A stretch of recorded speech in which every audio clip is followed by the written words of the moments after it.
The sun rises over the Obama White House for the 100th time. History can be made in these first fleeting 3 1/3 months, but the opening 100 days can also forever tar a commander-in-chief with dishonor and shame.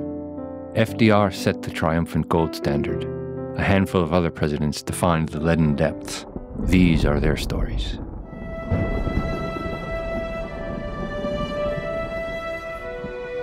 Grover Cleveland, the only president to serve non-consecutive terms, had a tumultuous start his second time around. 10 days before he was sworn in 1893, a giant rail company went bankrupt. The railroad bubble was bursting. Bank and gold runs followed. Cleveland called on Congress to pass a bill that would restore the nation's gold reserves and ease panic and inflation. By the time Congress finally passed the legislation, more than 15 weeks later, the economy was in an acute depression.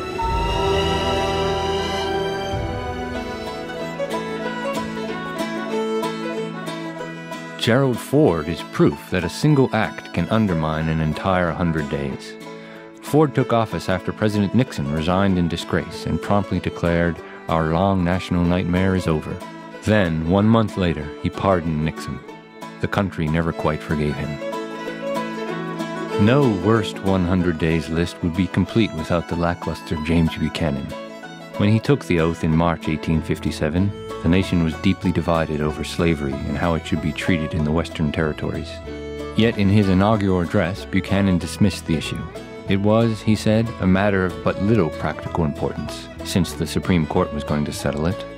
2 days later, the court's Dred Scott decision came down, preventing Congress from banning slavery in the territories. Thus did the nation edge ever closer to civil war.